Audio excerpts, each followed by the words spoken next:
Então, a Escola Brasileira de Choro Rafael Rabelo é a primeira escola de choro fundada no Brasil, então, consequentemente, no mundo. Ela foi fundada em 1998, né, pelo Reco do Bandolim, que é meu pai. E eu acompanhei essa jornada, né, desde o início, que foi realmente uma saga assim, muito complexa. Inicialmente, você imaginar que há menos de 30 anos, há 25 anos, você não tinha uma escola de música destinada a ensinar o choro, né? Que é a nossa primeira música urbana do Brasil. Então isso é realmente assim um absurdo, né? Você tem escolas de jazz, o exemplo dos Estados Unidos, né? Eles têm universidades de jazz, eles têm centros de ensino, eles propagam essa música pelo mundo todo. E não só a importância do ponto de vista cultural, que isso já por si só já seria fundamental, mas isso também como uma indústria cultural, né? Então você tornar essa matéria-prima em algo que traga um retorno também econômico, empregos para as pessoas, para os artistas, né? Então a gente teve essa escola fundada em 98, começamos com 23 alunos, eram 2 professores inicialmente, de uma maneira totalmente precária, sem uma metodologia muito bem definida, mas existia muita vontade de que isso acontecesse, né? Então, o que aconteceu foi, esse projeto foi crescendo aos poucos. Começou bem ali, que era um estacionamento do centro de convenções, eram 2 salinhas divididas só por uma divisória de vidro, era um barulho infernal, então tinha aula de pandeiro de um lado, tinha aula de violão do outro, você não escutava nada. Tinha mosquito, era uma loucura, a gente chamava de buraco do mosquito ali, inclusive, era muito adversa as situações, as condições. Alguns anos depois teve uma obra aqui no centro de convenções que as pessoas que trabalhavam na obra construíram um barracão de madeirite com 4 salas. E aí a gente conseguiu a concessão desse barracão para que a gente funcionasse a escola lá. Já foi uma grande melhora, a gente já tinha, né, assim, um pouco mais de espaço, a escola já estava com 400 e poucos alunos. E em 2006, o Oscar Niemeyer, acompanhando esse projeto aqui em Brasília, né, porque era transmitido pela TV Senado e TV Brasil também, TV Câmara, ele tomou conhecimento disso no Rio de Janeiro. E ele, que era um apaixonado pelo Brasil, né, Brasília e tudo mais, a nossa cultura, ele se encantou e escreveu esse projeto e ofereceu gratuitamente para o Reco. E acabou que em 2011 a gente veio, né, para essa sede, que é o Espaço Cultural do Choro, que abriga o Clube do Choro e a Escola Brasileira de Choro Rafael Rabelo. Então tudo começou com esse sonho, né, totalmente improvável, e hoje a gente vê a realidade, né, assim, muito maior do que a gente imaginava. Pois tá no coração de Brasília, né? Tá localizado bem no eixo monumental. Isso é um sonho, na verdade, né? Assim, que eu acho que nem nos nossos sonhos mais otimistas a gente poderia imaginar, quando esse trabalho começou, ter uma sede do Niemeyer aqui no coração da cidade, da capital do Brasil. Ter hoje, né? A gente antes da pandemia estava com aproximadamente 1000 alunos de diversas idades, né? Então isso a gente trabalha dentro do nosso sonho, né? É assim que eu sinto aqui. Mais do que formar músicos, a gente busca aqui formar pessoas que estejam dentro de um mesmo espírito de convivência, de harmonia, né? E a gente já formou muitos músicos profissionais também, mas eu acho que é muito mais do que música que a gente ensina aqui, né? Nossa, eu acho que tem várias assim que são, mas deixa eu ver assim, de queima-roupa, assim, deixa eu ver se eu me lembro de alguma. Já teve situações de pessoas que mudaram a vida toda para vir aqui para a escola, por exemplo. Eu fui tocar em La Coruña, na Espanha, uma vez, e depois do show me veio assim uma pessoa falar comigo dizendo que aquilo ali que ele tinha visto era um negócio assim, que ele tinha ficado transtornado e que ele queria saber como é que ele fazia para aprender. Eu falei assim, olha, a gente tem uma escola lá em Brasília. Ele falou, é sério, tem uma escola em Brasília? Como é que eu faço? Eu sei que a gente trocou e-mail. Ele falou, sei lá, 2 semanas depois ele mandou um e-mail para mim. Ele falou, Henrique, pedi demissão do meu emprego, peguei aqui. Eu falei, sério, Luiz? Pô, venha, pode vir que aqui eu vou te dar uma bolsa. E aí fizemos amizade, ele veio para passar 6 meses passou 1 ano e meio, ficou louco com o Brasil, sabe? Pegou aqui, a gente fez assim uma turma especial para ele. Essa história eu achei incrível, não foi a única, vários estrangeiros já vieram assim, mas eu vi acontecendo, né, o início.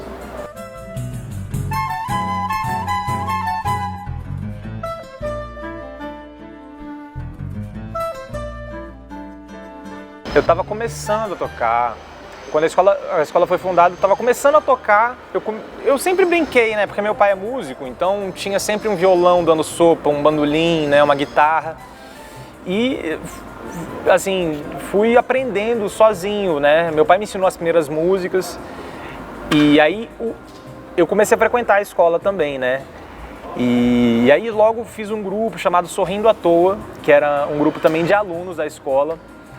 Foi o primeiro grupo assim um dos primeiros grupos que teve maior destaque aqui. A gente fez muitos shows pela cidade na época, a gente era tipo o grupo Revelação, a gente tinha 14, 15 anos. E era muito engraçado, né? Porque choro naquela época não era uma coisa que a juventude tinha a menor consciência do que era, né? Então a gente, imagina na escola, né? Choro, a galera me sacaneava de tudo que é jeito, né? E eu já aparecia na televisão, já ganhava assim meu dinheiro, né? Com 15 anos.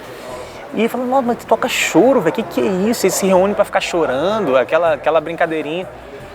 E eu sei que isso foi começando a se popularizar entre os jovens, né, com esse trabalho da escola, foi tendo uma renovação, né? Quando você se identifica, a gente tocava em escolas também. Quando o jovem vê outro jovem tocando, quebra a distância encurta, né? Porque quando você pega uma pessoa muito mais velha tocando, aquele universo já não é o seu. Então, a gente era, cabelinho cortado na moda, andava todo assim e tocava choro. Então era uma coisa que instigava as pessoas, né? Eu me sentia muito bem, muito confortável quando eu era criança, porque eu tinha essa base cultural, me sentia pertencente a uma história assim, muito consistente de músicos que veio lá de Ernesto Nazaré, Chiquinha Gonzaga, Anacleto de Medeiros, aí passando por Pixinguinha, Jacó do Bandolim, Tom Jobim, é todo o mesmo rio, entendeu? E eu me sentia como parte desse rio, né, hoje, né, levando esse legado, né. Nós aprendemos com professores assim, tudo de ouvido. Eu ia para a sala estudar com meus professores, eles me davam um disco, eu falava, tira isso aqui, semana que vem você volta. Eu aprendia fazendo, né. Depois eu fiz o meu curso acadêmico, né? Eu me formei em licenciatura em música pela Universidade de Brasília, depois fiz meu mestrado em Portugal. Então hoje eu tenho essa parte da rua, né? do sereno, como a gente fala, mas também tenho conhecimento acadêmico. Então, eu sou o caçula e o único homem, né? E, enfim, aí meu pai sempre teve muita vontade dele viver só de música, mas meu avô vivia de uma outra época, família do interior da Bahia, então tinha uma mentalidade que a música não poderia ser a primeira opção. Então meu pai se formou em jornalismo, mas sempre continuou com a música. Quando veio a Heloísa, que é minha irmã mais velha, meu pai colocou ela no piano, minha irmã depois, a do meio, também foi pro piano, só que eu lembro que ele meio que obrigava elas a estudar piano 1 hora por dia. Às vezes elas estavam lá brincando na piscina, ou então... Aí, vamos lá, gente, agora é 1 hora de piano. Aí elas iam assim, coitadas, sabe, chorando. Então, não funcionou. Comigo foi justamente o oposto. Ele não falou nada, mas ele ficava me seduzindo assim. Levava para os ensaios. Aí eu ficava debaixo da mesa. Eu me lembro, porque a galera se reunia assim, numa mesa. E eu, pequenininho, ficava embaixo da mesa, vendo só as mãos das pessoas embaixo da mesa, assim, tocando, né? Eu ficava, caraca... Pra mim aquilo era uma mágica, assim, eu não entendia como é que podia dar certo aqueles sons se combinando. E eu cresci assim, quando eu peguei pra tocar, meio que já tava na minha cabeça. Tanto que quando eu toquei a minha primeira música, eu peguei o bandolim do meu pai quando ele foi trabalhar e quando ele voltou eu tava tocando, assim, do nada. Ele falou, como é que você aprendeu isso? Eu falei, não, tanto você tocar eu já aprendi. Então, assim, a minha evolução foi rápida porque eu cresci nesse meio, né? Então, então elas acabaram que elas não seguiram na carreira musical e eu realmente me interessei por conta própria, né? No início era estranho, né? Mas eu até escrevi uma vez que lá na minha família, quando alguém faz aniversário, a gente sempre escreve alguma coisa, todo aniversário, assim. E teve, eu tô me lembrando aqui que você me perguntou, quando eu tinha uns 20 anos, eu escrevi para ele dizendo isso, que agora eu entendia que além do pai, ali tinha um guerreiro da cultura brasileira, assim, alguma coisa nesse sentido, eu me lembro as palavras que eu usei, né, que entrava na minha casa todo dia um cara que tinha essa relevância, né? Apesar do sucesso que o tornou conhecido até mesmo internacionalmente, o Clube do Choro de Brasília sempre funcionou em situação precária, neste prédio, originalmente destinado a servir de vestiário para os funcionários do Centro de Convenções de Brasília. Hoje eu valorizo cada vez mais, na verdade, né? Porque é um trabalho idealista demais, assim, é uma coisa que não tinha nada para dar certo, sacou? Tava totalmente meio que desenganado, assim. Para você ter noção, o Clube do Choro tava com 3 famílias de mendigo morando dentro, quando meu pai assumiu a presidência do clube. O esgoto do Centro de Convenções estava estourado, ele ia de rodo limpar o esgoto do negócio, assim, tava... E ele trabalhava como jornalista, não tinha dinheiro, ele bancava com a verba do salário dele. E aí ele começou a fazer isso durante um mês, aí contratava, pagava os músicos para vir tocar, que tinha que funcionar. Se não funcionasse, ia perder a sede. Ele pagava do bolso, minha mãe, meu filho, o que você está fazendo? A gente tem nem dinheiro para a gente manter direito aqui, os colégios, as crianças aqui. E ele foi, não sei o que, quase separou da minha mãe. Vendeu uma guitarrinha que ele tinha, uma guitarra baiana da Fender, para poder continuar esse sonho. Aí quando ele viu, os músicos foram embora, que tocava aqui, porque estava muito pouco cachê.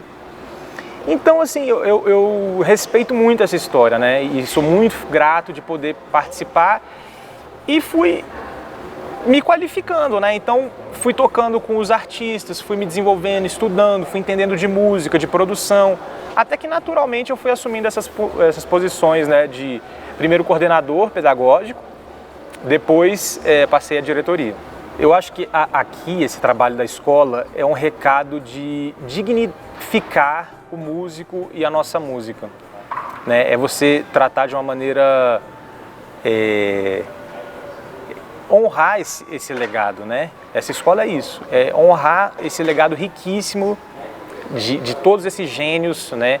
Porque a gente é primeiro mundo em qualquer lugar, com a nossa cultura, entendeu? Qualquer lugar que você chegar, se falar música brasileira, as pessoas vão tirar o chapéu, né? E eu acho que esse é o recado que a nossa escola veio trazer, né? De, olha, vamos olhar para essa música mais comercial, sim. Isso aí a gente não quer ocupar o espaço de ninguém, mas a gente acha que também é importante ter essa atenção com o que é nosso, o que também não é. Isso não é uma música para você somente entretenimento. Isso é cultura, isso requer uma atenção, isso não é para você transformar num produto somente. Isso tem alma, isso se não cuidar, morre, inclusive, né? E eu sinto que Brasília realmente mudou a cara, sacou? Cultural da cidade. Claro que a gente ainda precisa chegar em muito mais pessoas, né? Mas eu acho que é esse grãozinho que essa sementinha tá dando muitos frutos, né? Ainda vai dar muitos.